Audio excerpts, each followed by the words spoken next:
Bonsoir Marthe. Bonsoir Romain. Donc, nous avons quelques questions à vous poser.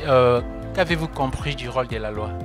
Ok, qu'est-ce que j'ai compris du rôle de la loi? Donc la loi, pardon, c'est un moyen de nous montrer notre incapacité à respecter les exigences ou les standards de Dieu et également nous montrer notre état de pécheur.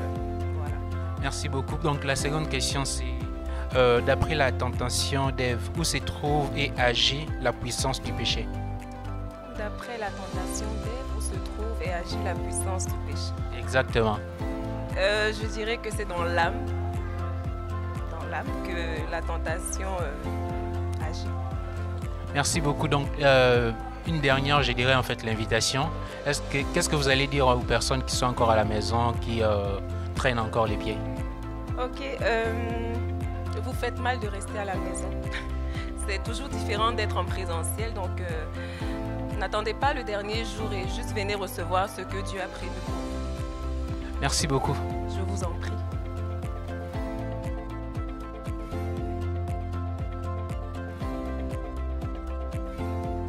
Bonsoir Richard. Bonsoir, Comment tu vas? je vais très bien, merci et vous. Oui, ça va. On a juste des petites questions à te poser. La première, c'est pourquoi est-ce que Jésus a dû souffrir dans son âme plutôt?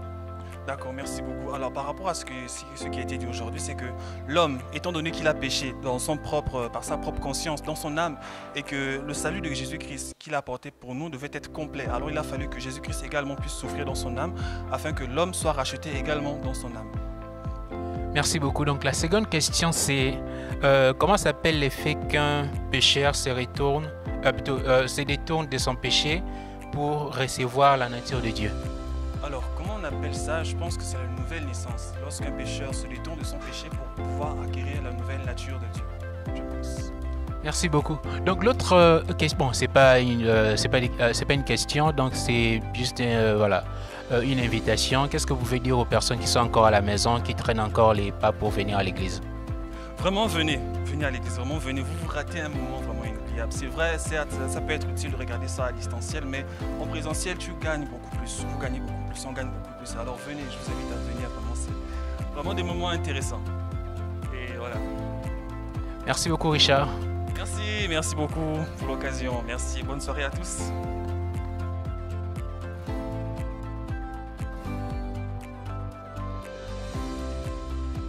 Bonsoir Esther. Bonsoir, Comment tu vas? je vais bien, merci. Les séminaires se passent bien? Très bien par la grâce de Dieu. D'accord, on va vérifier ça. Donc j'ai juste une question à te poser. Pourquoi est-ce que Jésus a dû souffrir dans son âme? Alors Jésus a dû souffrir dans son âme parce que le péché devait être neutralisé dans tous les trois aspects de l'homme, dans son corps, dans son âme et dans son esprit.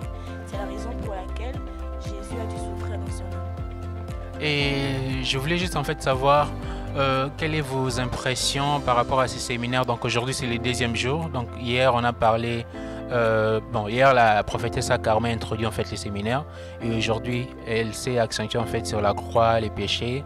Et quelles sont vos impressions en fait par rapport à ces deux jours? Mes impressions, c'est que justement ça nous challenge à vraiment être soumis au Saint-Esprit, à vraiment laisser le Saint-Esprit prendre le contrôle de tout notre être et que vraiment notre chair puisse être crucifiée. Ça nous challenge et à vraiment aller de l'avant avec le Seigneur et à laisser le Saint-Esprit nous conduire dans tous les aspects de notre vie. Est-ce que vous avez des personnes qui sont encore à la maison, que vous voulez voilà, qu'ils puissent venir aussi en présentiel pour bénéficier de ce que de ces séminaires en fait que nous assistons ici? Alors non, pas personnellement à la maison, mais je pense qu'il y a des gens qui doivent écouter cela. Des gens peut-être qu'on peut rencontrer dans la rue, on peut leur parler, leur inviter, ou même dans les statuts qu'on partage, on peut leur inviter à venir à participer à ce séminaire. C'est très enrichissant et très édifiant. Merci beaucoup Esther.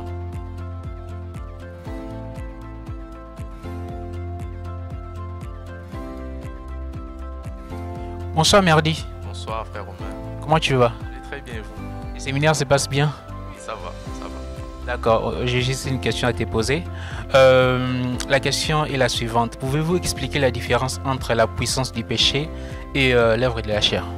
Alors la différence qui a été faite par la prophétesse sur ces deux éléments, c'est que Les œuvres de la chair sont une manifestation de la puissance du péché. C'est-à-dire que lorsque l'homme a péché, une fois au jardin d'Éden, il y a eu ces manifestations-là de ce péché dans les actes qu'il posait au quotidien. Et lorsque Christ est venu, c'était non seulement Christ voulait mettre fin aux actes de péché, c'est la raison pour laquelle il a dû mourir sur la croix afin de condamner la puissance du péché et de l'anéantir. Et ainsi l'homme pouvait non seulement se libérer de la puissance du péché, mais aussi se libérer des actes du péché ou de la manifestation de la chair au quotidien. Merci beaucoup Merdi. Donc on va juste vous donner la parole pour voilà, inviter des gens qui sont encore à la maison, soit des personnes qui hésitent encore pour suivre ces séminaires ou voilà, qui sont dans d'autres choses. Personnellement, je ne connais pas des personnes qui sont chez elles parce que mes frères et moi, nous participons tous au séminaire. Mais j'aimerais encourager quelqu'un qui reste encore chez lui à la maison en se disant « je ne veux pas me déplacer, je ne veux pas voilà, venir en présentiel et suivre en ligne ». Je conseillerais à cette personne de venir en présentiel parce qu'en présentiel, on profite de l'atmosphère des frères et d'autres. Et vraiment, le séminaire n'a pas que ce caractère-là spirituel, mais moi-même, j'ai été challengé dans ma manière de lire la Bible parce que je me suis dit, quand j'ai vu la qualité de la prédication, je me suis dit que c'était vraiment quelque chose et ça m'a même challengé dans ma manière à moi de lire la Bible. Donc j'encouragerais cette personne, ce n'est pas que pour ce n'est pas que dans le cadre du spirituel, mais tu peux toi-même aussi être challengé dans la manière de la prophétesse d'enseigner et te dire non, j'aimerais aussi grandir dans ma compréhension de la parole de Dieu et c'est même l'un de mes objectifs que je me suis fixé après tout ce temps. Merci beaucoup frère Merdi.